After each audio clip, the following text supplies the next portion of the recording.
भक्तों के चरित्रों का मनन करने से बहुत बल मिलता है। ध्यान पूर्वक सुने।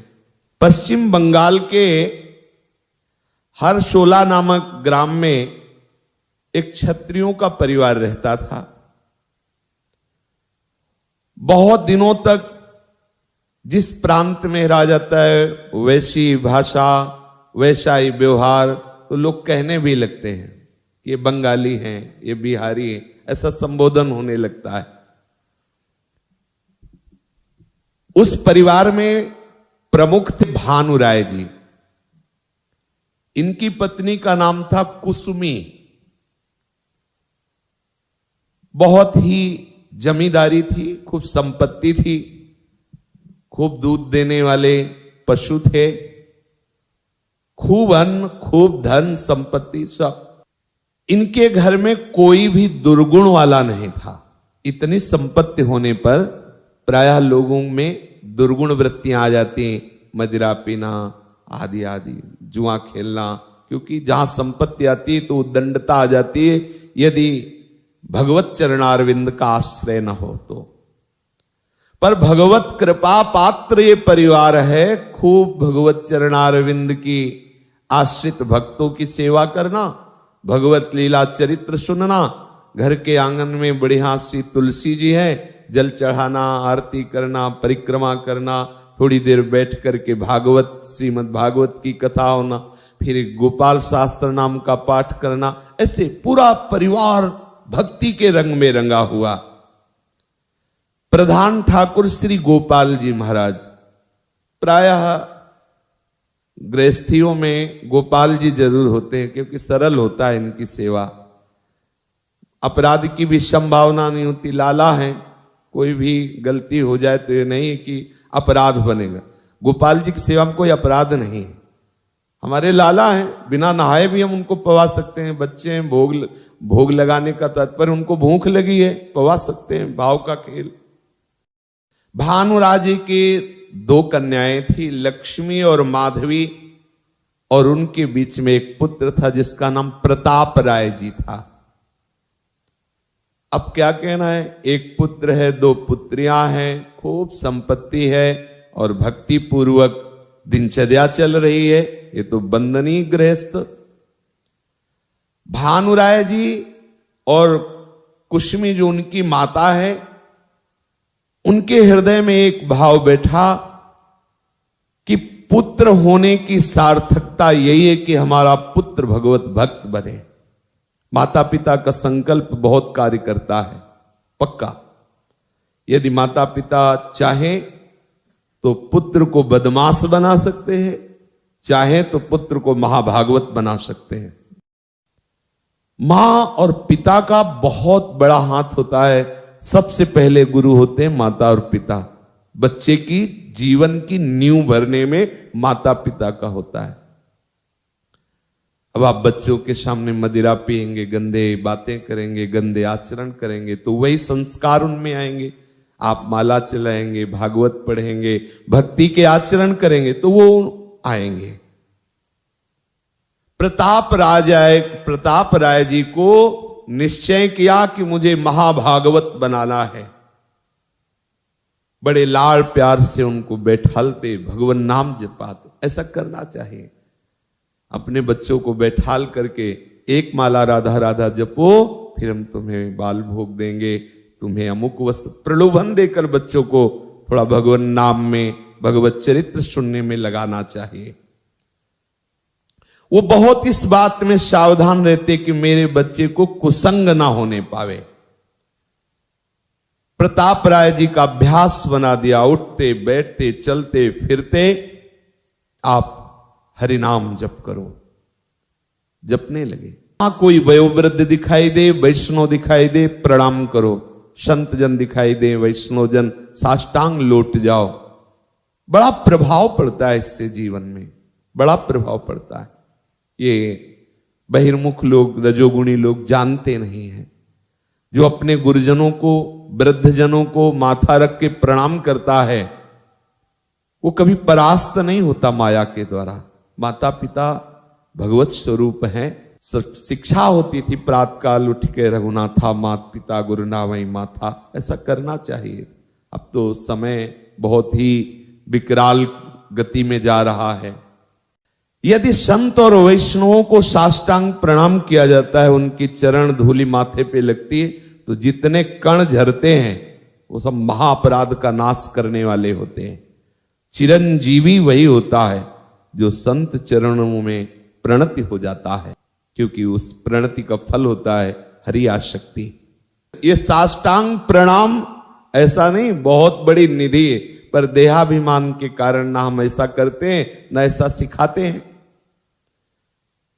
पर प्रताप राय जी के पिता ने ये समस्त वैष्णव आचार अपने पुत्र को सिखाया, प्रताप राय जी को सिखाया। साथ में तुलसी जी में जल चढ़वाना, तुलसी जी के सामने हाथ जोड़कर खड़े होकर भगवान नाम कीर्तन करना, तुलसी जी की प्रदक्षिणा करना, ये सब बड़ा मंगलमय, आनंद वर्धन करने वाली, भगवत प्रसन्नता करने वाली चेष्टाएं हैं। विनय पूर्वक मधुर वाणी से सबसे बात करना, कोई भी अच्छी चीज मिले अकेले ना खाना, बांटकर खाना, किसी भी वस्तु के लिए कभी हट करके झगड़ा नहीं करना, कभी बच्चों के साथ ऐसे खेल नहीं खेलना जो हमारी बुद्धि को भगवत विमुख कर दे। माता पिता की एक एक शिक्षा नवीन बालक प्रताप राय जी के हृदय में अंकित होती गई। धन्य है माता पिता जो अपने बालक को ऐसी शिक्षा देते हैं। कहा कि कभी तुम्हें शौकीनी नहीं करनी, ऐसे कपड़े नहीं पहनने जो भड़कीले हो, चटकीले हो, चमकीले हो। जीव के स्वाद के लिए कभी ललचाना नहीं है, कभी किसी को भी रोग ग्रसित देखकर घृणा नहीं करना। ये सब प्रताप राय जी के जीवन में भरा। प्रताप राय जी की जो बड़ी बहन लक्ष्मी जी थी, उनका विवाह हुआ 13 साल की उम्र में। पहले कम अवस्थाओं में विवाह हो जाता था। 11 साल की उम्र में उनकी छोटी बहन का हुआ, फिर प्रताप राय जी का, उनकी पत्नी का नाम मालती, उनसे एक पुत्र हुआ। पिता की देखरेख में प्रताप राय ने घर का सब काम काज संभाला, लेकिन पिता की आज्ञा कि कभी भगवत भजन न छूटने पावे, तो हर कार्य करते हुए वो भगवत स्मरण करते। जो जो वैष्णव जनों के आचरण होने चाहिए, वो समस्त आचरण प्रताप राय में कूट कूट कर बाल्यावस्था से भरे गए थे। जब उनकी अवस्था 23 वर्ष की हुई तो घटना घटी कि पूरे परिवार का भार संभालने वाले उनके पिताजी जो भानु राय थे, वो पधार गए। पिता की मृत्यु से सारी जिम्मेवारी इनके ऊपर आ गई। 23 वर्ष की अवस्था है, मानो पूरा भार इन पर आ गया। किंतु इन्होंने भगवत स्मरण में कमी नहीं आने दी। भक्तों के चरित्रों का मनन करने से बहुत बल मिलता है। ध्यान पूर्वक सुने। सोचा कि मृत्यु लोक है, यहां तो जन्म हुआ है तो मृत्यु निश्चित होगी, इसके लिए रोना क्या, क्या शोक करना। मेरे पिताजी तो मेरे को भगवान के चरणारविंद की भक्ति में युक्त किया, वो तो ऐसे महान भागवत थे, उनकी गति में कोई संशय नहीं, इसलिए वो रोने लायक नहीं। उन्होंने तो शरीर को भगवत स्मरण करते हुए ऐसे छोड़ा जैसे कोई गले से अत्यंत सुकुमार पुष्पों का हार उतार दे। मृत्यु में कष्ट तो उनको होता है जो भगवत स्मरण रहित संसार के राग में फंसे होते, उनको भयानक कष्ट होता है।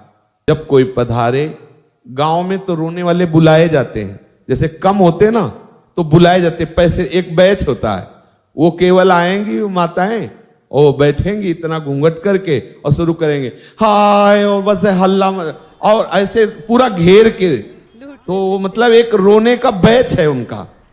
देखो अपने लोगों को या जो अपने भी सगे संबंधी हैं, जब पधारे तो खूब जोर जोर से कीर्तन करना चाहिए, नृत्य करना चाहिए, भगवत भक्तों के साथ उल्लास पूर्वक उनकी अंत्येष्टि क्रिया कर। ये महामहोत्सव है, भक्तों के लिए मृत्यु महामहोत्सव है। अरे वो प्रभु के धाम गए भाई, रोना धोना क्या। कुछ ही दिन हुए कि दूसरा दुख का पहाड़ टूटा, उनकी माताजी पधार गई। प्रताप राय जी ने भगवान का मंगल विधान माना कि जहां हमारे पिताजी प्रभु के चरणों में गए वहीं माता गई है। अब घर का सारा बोझा इनके ऊपर, पर उन्होंने भगवत भजन में कमी नहीं होने दी। बार बार ये समझाते कि ये व्यवहार के कार्य करते हुए भजन करने का आदेश पिताजी ने दिया था, हम भजन में त्रुटि नहीं आने देंगे। प्रधान भजन नाम जप था उनका, जो कभी भी किसी स्थिति में नहीं छूटता था। यही हर वैष्णव का प्रधान भजन है, नाम जप। उठते बैठते चलते फिरते। उनके पुत्र दीनबंधु राय की अवस्था जब 12 वर्ष की हुई तो वो भी बीमार हो गया। प्रताप राय जी का बेटा, उसे सन्निपात ज्वर हो गया। प्रताप राय और उनकी पत्नी मालती, यही एक लाडला पुत्र, और वो भी ऐसी अवस्था में। अपूर्व धैर्य, अपूर्व भगवत भक्ति, भजन नहीं छोड़ना। पुत्र की रोग सैया के पास बैठ कर के श्रीमद् भागवत की कथा, नाम कीर्तन, नाम जप, रात दिन दवाई देना, बालक की परिचर्या करना और भगवत भजन का एकतार चलना। एक क्षण भी पुत्र में मन नहीं लगने दिया दोनों ने। कुछ ही दिनों में पुत्र पधार गया। यही माता मालती रोने को हुई तो प्रताप राय जी ने कहा, रोना बनता नहीं। महीनों से रोज भागवत सुना रहे हैं, रोज अपने लोग कीर्तन कर रहे हैं, नाम जप कर रहे हैं, वो प्रभु के पास गया, रो क्यों नहीं? बिल्कुल नहीं, रोना नहीं बनता, रोए क्यों? माँ का हृदय थोड़ा बहुत मतलब ममता युक्त होता है, पर महाभागवत पति के आदेश के कारण वो नहीं रोए। प्रताप राय जी ने हृदय से लगा के कहा, मालती, प्रभु हमें बहुत प्यार करते हैं। देखो, हमारा कुछ प्यार पिता में था, कुछ प्यार माता में था, और बहुत प्यार बेटे में था। प्रभु को लगा कि ये कहीं फंस न जाए, इसलिए सब जगह से प्यार हटा दिया। अब हम दोनों मिलकर अपना पूरा का पूरा प्यार श्री हरि चरणों में लगाएं। देखो, नकारात्मक सोच नहीं आई कि बच्चापन से भजन में लगे और एक ही लड़का था वो भी पधार गया। कहां हो भगवान? मतलब प्रश्न होता है ना, कहां हो? लेकिन देखो, सकारात्मक सोच, एक भक्त की सोच, ये वियोग तो निश्चित प्राप्त होगा। अपने शरीर का या अपने सगे संबंधियों के शरीर का? बैठा लीजिए, अपने शरीर का या अपने सगे संबंधियों के शरीर का वियोग निश्चित प्राप्त होगा। इसका नाम मृत्युलोक है। क्रम से सब मरेंगे, सब। इसका नाम मृत्युलोक है। इसलिए इस बात में दुखी होकर भजन नहीं छोड़ना, प्रताप ने समझाया। कुछ समय बाद छोटी बहन माधवी के पति, उनका नाम बल्लभ राय था, वो भी बीमार पड़ गए, रोग सैया में पड़ गए। बहुत सी दवाइयां की, लेकिन उनको कोई लाभ नहीं हुआ। बड़ी बहन लक्ष्मी ने हठ प्रारंभ किया और प्रताप राय जी से कहा, आज तक हमने राखी बंधन से आपसे कुछ नहीं मांगा। राखी बंधन, आप हमारे भैया हो, आज मैं मांगती हूं, पति की रक्षा करो। सैया पे हैं, भगवान से प्रार्थना करो, क्योंकि आपका निरंतर भजन चलता है और आप संकल्प करेंगे, आप चाहेंगे तो मेरा ये बच जाएगा, रोग सैया से बच जाएगा। और पक्का भक्त क्या नहीं कर सकता, उसके पास हरि नाम रूपी धन है, पर वो वही नहीं कर सकता जो प्रभु नहीं चाहते। समझ रहे हो? भक्त क्या नहीं कर सकता, अर्थात उसकी अमोघ सामर्थ्य है, पर वो वही नहीं कर सकता जो प्रभु नहीं चाहते। जो प्रभु नहीं चाहे, प्रभु चाहते मर जाए तो कहेंगे बिल्कुल मर जाए, प्रभु चाहते हैं कि ऐसा हो जाए। वो भी एक पूज्य श्री राधा बाबा ने आस्तिकता की आधारशिला में लिखी है कि एक संत जो है नौका पर चढ़े जा रहे थे, जब नौका मझधार में पहुंची, भंवर में फंसने लगी, उस चिल्लाया नाविक कि नाव डूबने वाली है, जिसको तैरना आता हो तैयार हो जाओ, नहीं तो डूबोगे, मरोगे। संत भगवान का बड़ा कमंडल था, ढक्कन खोला, भर भर के नदी से जल नाव में डालने लगे। नाविक ने सोचा कि बावरा बाबा जी है, नाव डूबने की घोषणा की तो और डुबो रहा है। थोड़ी ही देर में नाव भंवर से बच गई, उनका भगवान ने बचा लिया, नाव बच गई। बस संत तत्काल नाव से पानी जो डाला था नाव में, वो नाव से बाहर डालने लगे। नाविक की दृष्टि उन्हीं संत पर रही। जब पार गए, सब उतर के चले गए, संत को उन्होंने साष्टांग दंडवत किया, कहा महाराज जी आपकी चेष्टा देखकर मुझे भ्रम हो रहा है। जब नाव डूबने को कही तो आप और पानी डालने लगे नाव में, जब कहा बच जाएगी तो आप निकालने लगे। बोले जब आपने कहा नाव डूबने वाली, मैंने सोचा मेरे ठाकुर की इच्छा डूब जाए तो 5 कमंडल हमारी तरफ से सहयोग। जब आपने कहा नाव बचने वाली तो हमने कहा प्रभु अब बचाना चाहते हैं, तो पानी जो नाव में था बाहर निकाल दिया। जोई जोई प्यारो करे सोई मोहि भावे। आप मत करना कि किसी के श्वास रुक रहे तो बोले प्रभु गला घोट दिया कि प्रभु मतलब ये सिद्ध महापुरुषों ने ऐसा बताया कि जोई जोई प्यारो करे सोई मोहि। हाँ, अब किसी की दम घुट रही श्वास से तुमने कहा पर प्रभु मारना चाहते तो सहयोग हमारा, तो बोले हमने कथा में सुना था इसीलिए। बोले कथावाचक और तुम दोनों चलो, प्रभु की आगे की भी इच्छा है। तो भगवान से प्रार्थना करो कि वल्लभ राय स्वस्थ हो जाएं। प्रताप राय जी निष्काम भक्त थे, आज तक कभी प्रभु से उन्होंने नहीं कहा।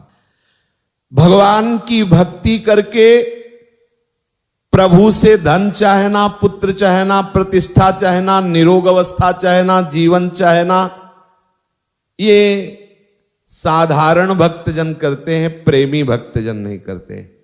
प्रेम लक्षणा भक्ति वाले ये कभी सोच भी नहीं सकते, कभी नहीं सोच सकते। वे भक्ति के वास्तविक महत्व को जो नहीं जानते हैं वो ऐसी चाह किया करते हैं। अभी प्रारंभ में सुना था कि मुकुंद के चरणों में जो प्रेम लक्षणा भक्ति करते हैं, उनके चरणों के अग्रभाग में मोक्ष सामग्री लुटती रहती है, लेकिन वो दीयमानम न गृह्णन्ति, वो इधर देखते भी नहीं। फिर और की तो बात जाने दो। प्रताप राय जी तो महान प्रेम लक्षणा भक्ति से युक्त थे, पर उनकी बहन ने हठ किया, आपको मेरे लिए गए। बल्लभ राय बहनोई की सैया के समीप बैठे और वहीं उनकी पत्नी माधवी जी बैठी। प्रताप राय जी भगवान का स्मरण करते हुए प्रभु से प्रार्थना करने लगे कि मैंने ना मांगा है ना मांगूंगा। ये कह रही हैं कि आप मांगो, तो मुझे लगता है कि आपकी इच्छा है क्या कि आपसे मांगे। प्रभु मैंने कभी आपसे मांगा नहीं, ना कभी मांगेंगे। ये बहन कह रही तो मुझे ऐसा इशारा लग रहा है कि आप चाहते हो क्या कि आपसे मांगे। देख लो प्रभु, और बस स्मरण में डूब गए। उसी समय दोनों को एक साथ तंद्रा आती है। जो चरणों के पास बैठी हुई बहन थी, पति के चरणों के पास, और सिर को गोद में रखे हुए प्रताप राय जी। देखा उसी समय दोनों ने एक साथ ही देखा। श्री हरि के पार्षद तेजस्वी चतुर्भुज नारायण रूप विमान लेकर पधारे और कहने लगे वल्लभ, तुम्हारे ऊपर भगवान बहुत रीझ गए हैं। इस माया प्रपंच से हटाकर तुम्हें अपने दिव्य धाम में वास कराने के लिए मुझे भेजा है, किंतु अब नहीं ले जा पाएंगे हम तुम्हें। आ गए हैं लेकिन ले नहीं जा पाएंगे। उनका क्यों? तुम्हारी पत्नी ने ऐसे महाभागवत से ये हठ करा लिया है कि तुम स्वस्थ हो जाओ, अर्थात तुम परम धाम ना जाओ। भगवान अपने भक्त की बात नहीं काटते। ध्यान देना, अंदर की बात है। हम तो ये सोचते थे कि तुम्हें ले जाएंगे तो तुम्हारी सती साध्वी पत्नी तुम्हारे विरह में अपने प्राण त्याग देगी, तो उसको भी आपके समीप ही भगवत सेवा में ले जाएंगे। लेकिन अब सब तो ऐसा नहीं हो पाएगा, क्योंकि प्रताप राय जी ने ठान लिया है कि आप स्वस्थ हो जाओ। ऐसा तुम्हारी पत्नी चाहती थी। प्रताप राय तुम्हारे स्वास्थ्य के लिए प्रभु से प्रार्थना करें और प्रभु भला ना सुने, ऐसा कैसे हो सकता है? तुम जानते हो कि भगवान भक्त के अधीन हैं। रो पड़े बल्लभ जी और कहा प्रताप राय जी ऐसा नहीं कर सकते, हमारी महामंगलमयी यात्रा में वो बाधा नहीं डाल सकते। अनंत जन्मों से जिस प्रीतम से बिछुड़ा उससे मिलने का अवसर आया और वो रोक देंगे? ऐसा नहीं, ऐसा उनको नहीं करना चाहिए। भगवान के इस मंगलमय आवाहन को वो रोक दे, ये बिल्कुल ठीक नहीं है। एक जीव को अपने प्रीतम से मिलने से रोक दें, ऐसा भक्त के लिए उचित नहीं है। आप लोग मुझे अभी ले चलिए, तुरंत ले चलिए, मुझे अब एक पल का भी विलंब असह्य हो रहा है, मैं प्रीतम श्री हरि से मिलना चाहता हूं। तत्काल प्रताप राय जी विचलित हो गए, नेत्र खुले। उसी समय माधवी के भी नेत्र खुले। मुख पर अपार आनंद प्रताप राय जी के है। पास में बैठी हुई बहन माधवी से कहा, बहन तुमने कुछ देखा?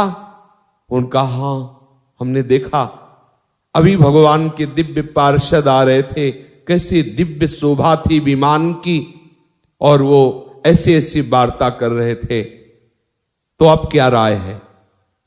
माधवी ने कहा मैं हाथ जोड़कर प्रार्थना करती हूं, बिल्कुल प्रार्थना न करना, अब मेरे पति को प्रभु श्री हरि से मिलने दो, अब कोई बाधा मत डालना, आप प्रार्थना न करना। मैं बहुत प्रसन्न हूं अपने प्रभु के विधान पर कि मेरे पति भगवान से मिलने जा रहे। समझिए,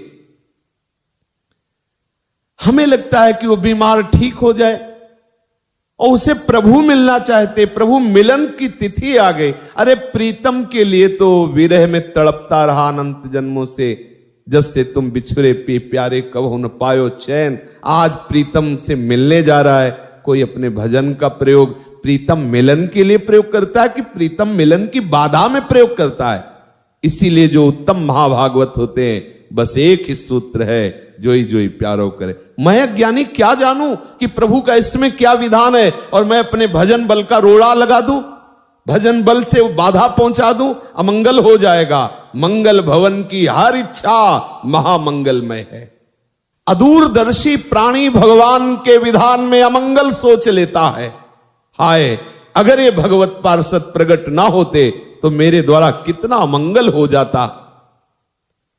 नरक की कीड़े की भांति नरक में पड़े रहना उसको अच्छा लगता है, और भगवान जब कृपा करके उसके इस पाप, इसके अमंगल, उसके इन विघ्नों को शांत करना चाहते तो सोचता भगवान ने ऐसा क्यों कर दिया। इसी समय वल्लभ की आंखें खुली और प्रताप राय जी की तरफ नम्र होकर के और जोर से हरि बोला और शरीर छूटा, भगवत धाम को गए। प्रताप राय जी के पूर्वज महाजनी का काम करते थे, तो ये भी महाजनी का कार्य करते थे, और ये ऐसे कार्य करते थे कि एक बहुत बड़ा सा बक्सा रखे थे लोहे का, और बगल में बैठक थी। बस माला लिए नाम जप करते रहते। जैसे कोई आया कहता हाँ मुझे 5,000 रुपये चाहिए, तो जमानत में रखने के लिए क्या लाए हो? तो बोले ये है, उसमें रख दो, ये लो 5,000, जब तुम्हारा काम हो जाए तो ब्याज से दे जाना, बक्से से उठा लेना। वो ये भी नहीं देखते थे कि तुमने क्या रखा। अपने हाथ से संदूक में रखो, रुपया यहां से गिनो और ले जाओ, वो तो माला जप करते रहते थे। प्रताप राय जी का यश दिन प्रतिदिन बढ़ने लगा, क्योंकि बिस्तरे सब जग बिमल की रति, साधु संगति नाटरे। भगवान नाम का प्रताप ऐसा होता है, धर्म पूर्वक चलोगे तो धर्म तुम्हारी रक्षा करेगा, तुम्हारा यश होगा, संपत्ति बढ़ेगी, आनंद बढ़ेगा। लेकिन ये बढ़ने के साथ द्वेष भी बढ़ेगा। लोग तुमसे द्वेष करेंगे, तुम्हारी निंदा करेंगे। ऐसे महाभागवत के प्रति भी द्वेष और निंदा करने वाले हृदय में जलने लगे।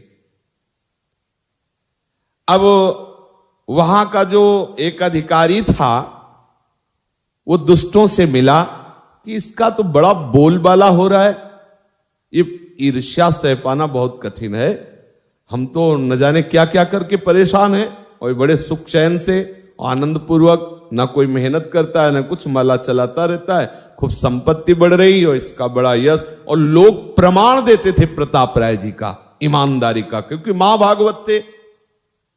उनमें से उन्होंने 4 चोरों को तय किया जो दुष्ट स्वभाव के थे। उनमें से कहा कि डिब्बे थैलियां तैयार करो, उनमें कंकड़ भरो। वो देखता तो है नहीं, माला लिए बैठा रहता है और वहां बक्से में रखवा देता है। आप कहो हमारे स्वर्ण आभूषण हैं, मुझे रुपया चाहिए 10-10 हजार रुपये, और बड़ी बड़ी थैलियां बक्से में रखो। बारी बारी से चारों डिब्बा वो थैलियां ले जाकर के संदूक में रख देना और रुपए ले लेना, और कुछ ही दिनों बाद हम चलेंगे रुपए लेकर के, ब्याज सहित देंगे और थैलियां उठाएंगे, कहेंगे देखो ये बेईमान माला लेकर बैठा रहता है कि हम भागवत है, हमारा सोना गायब कर दिया, इसमें कंकड़ भर दिया। पूरा पक्का ऐसा विधान बना लिया गया। एक आया, प्रणाम किया प्रताप राय से, कहा मुझे आवश्यकता है 10,000 रुपए की। का बदले में जमानत में क्या? थैली मोटी दिखाई, इसमें सोना आभूषण है, रख दो संदूक में।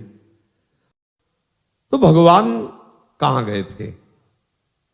बहुत ये जो सत्संग है इसे मनन किया जाए, इसमें भी मंगल छुपा है, बड़ा मंगल छुपा है। अब उसने थैली रखी और 10,000 रुपए ले चला। थोड़ी देर में दूसरा आया, 10,000 रुपए ले थैली रखी, तीसरा आया, चौथा आया, ऐसा किया। 10-5 दिन व्यतीत किए, पहला आया, काम हो गया, बड़ी कृपा किया, और ये 10,000 का ब्याज हो, 10,000 लो, और हमारा सोना बोले उसी में रखा है। अच्छा अच्छा, थैली उठाई, सामने पलटा, उसको तो पता था पत्थर कंकड़। अरे देखो कितना बेईमान, चंदन तिलक लगाए, माला लिए बैठा है, 10,000 रुपए हमें दिए थे, हमने आभूषण रखे, आभूषण गायब कर दिया, पत्थर कंकड़ भर दिया, और हाय हाय मचाने लगा। अभी वो पूरी उसकी बात नहीं हो पाई थी कि दूसरा आ गया, उसने ब्याज से, वो भी अल्लाह मचा, चारों ठग थे ना। अब तो 4 आदमियों की आवाज, फिर 50 आदमी इकट्ठा हो गए। सब कहने लगे यार ऐसा भी भगत, पूरा पाखंडी, देखो ऐसा नहीं करना चाहिए प्रताप राय को। और वो चुप। उन्होंने कहा भैया तुम सच्ची ईमानदारी से बताओ, देखो हमने तो छुआ भी नहीं, तुम जहां रख गए थे। अरे बोले ईमानदारी की बात तू करता है। अब पूरा गांव खिलाफ, पूरा नगर खिलाफ। प्रताप राय जी के पसीना आ गया कि मतलब ऐसा, बहुत समझाया पर उन धूर्तों को तो छल करना था। प्रताप राय जी साबित हो गया कि बेईमान है। सब लोग कहने लगे धूर्त, बेईमान, पाखंडी, तिलक लगाए माला जपता रहता है। मुसलमानों का उस समय शासन था, बादशाही इन्हीं के हाथ में थी, और जो अधिकारी काजी था उसी का सारा ये विधान बनाया हुआ था। अब न्याय का नाटक रचा गया कि काजी से, काजी तो भेजा ही था चारों को, काजी ने तत्काल बादशाह से मिलकर के कि हमारे नगर में अराजकता फैला रहा है और ऐसा ऐसा बेईमान ये पाखंडी प्रताप राय, बिना किसी जानकारी, क्योंकि काजी जब दस्तखत कर रहा है फिर क्या, तुरंत आदेश हुआ उनको जेल में बंदी बना लिया जाए, घर द्वार खेत पशु धन संपत्ति सब जब्त कर ली जाए। अब काजी षड्यंत्रकारियों ने उनको मिला ही रखा था। अब मालती ने प्रताप राय से कहा कि हमने सुना है सैनिक आ रहे हैं, सब संपत्ति जब्त करेंगे, हम लोगों को जेल में डालेंगे, हमारी तो कोई बात नहीं, लेकिन गोपाल दुख पाएंगे, ठाकुर जी दुख पाएंगे। गोपाल जी प्रधान सिंहासन में विराजमान थे, तो गोपाल का कुछ थोड़ा भोग और उनकी श्रृंगार की पोशाक आदि और गोपाल को लेके भाग पड़ी कि वो तो आएंगे यहां ऐसा सब, तो हमें भागना चाहिए। वो भाई के घर भाग के चली गई। अब पूरी फौज आई, प्रताप राय जी को बंदी बनाया, सब संपत्ति जब्त कर ली गई। तो गांव वालों ने देखा था मालती जी को जाते हैं, तो उन्होंने कहा पत्नी इसकी कुछ संपत्ति लेकर के भाग गई है। सैनिक दौड़ाए गए, खोज हुई रिश्ते नातेदारों के यहां, तो अपने भाई के यहां मिली। ठाकुर जी सहित, आभूषण सहित, मालती सहित जेल में। ठाकुर जी संपत्ति के उसमें जब्त कर लिए गए, आभूषण हो, और उन दोनों को बंदी बना दिया गया। धन संपत्ति गई, इज्जत गई। पूरे गांव में इज्जत थी, परम वैष्णव बड़े धर्मात्मा है। कारागार मिला। देखते जाओ, बचपन से महान भक्ति में लगे हुए नाम जापक है। कैसा लग रहा है ये सुन के? कहां है भगवान? अब आप देखो, सब विनाश हो गया। लोक में यश था वो मिट्टी में मिल गया, संपत्ति सब हड़प ली गई, ठाकुर सहित अब जेल में है। कहां है गोपाल जी? लड्डू ही खाते रहे केवल। अरे थोड़ी तो कृपा करते बड़े।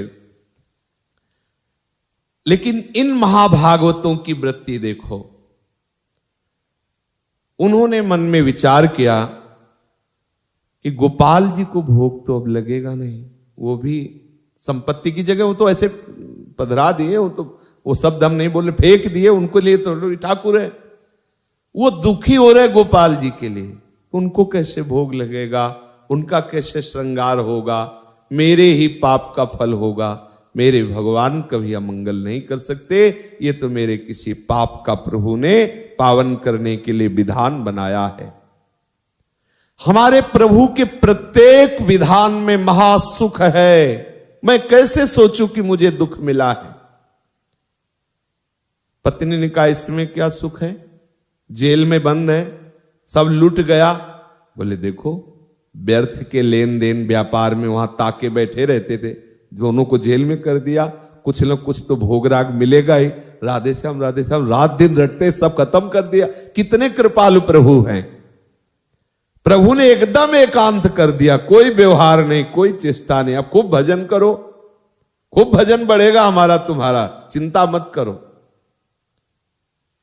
उन्होंने मन में, मालती जी ने कहा कि देखो आप ये फुसलाने वाली बातें मत करो, आपके संग से हम भी प्रभु का भजन करते हैं। ठीक है, हमें जो भी जैसा भी उनका विधान हो, लेकिन हमारी सेवा जो उनकी थी छूट गई ना। अब हम सेवा छोड़ के उनकी तो नहीं रह सकती ना, उनका भोग नहीं लग रहा ना, मैं नहीं जी सकती इसके, ये विधान हम मानने वाली नहीं। प्रताप राय जी को भी अच्छा लगा और दोनों रोने लगे कि प्रभु ये बात तो सही है, आपकी सेवा छूट गई, आपको जो भोग राग करते थे। दोनों विकल, जे ही विकल हुए ते आ गए, जेल में आ गए। प्रभु आ गए, साक्षात संपूर्ण जो उनका कमरा था प्रकाश से भर गया। देखा अनंत सौंदर्य माधुर्य निधि, प्रभु मुस्कुराते ये खड़े। दोनों ने चरण स्पर्श किया, प्रभु ने उनको हृदय से लगाया और कहा हम तुम्हारे धैर्य की परीक्षा देख रहे थे। क्या धैर्य? ऐसी स्थिति में तुम्हें अपने सुख की याद नहीं आई, मेरे सुख की याद आई। अब तुम बहुत शीघ्र ही अपने शरीर को छोड़कर हमारे नित्य धाम में आओगे। भगवत साक्षात्कार का योग बना। बाहर से देखने में लगा कितना कठोर, लेकिन आंतरिक देखो भगवत साक्षात्कार का योग बना। किसी भी स्थिति में अब हम प्रभु से विमुख नहीं हो सकते।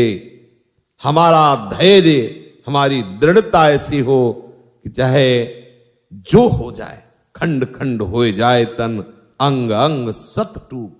अब हमें अपनी निष्ठा नहीं छोड़नी, अपने मार्ग से हिलना नहीं है। आज के सत्संग का सार यही है कि अब चाहे जो कुछ हो, हमारे प्यार आप हो, आप ही रहोगे, आपसे ही है। ये शरीर संबंधी भोग या शरीर संबंधी स्नेही जन, चाहे सब हमें छोड़ दे, चाहे सब नष्ट हो जाए, पर प्यारे आपका स्मरण नहीं छोड़ेंगे।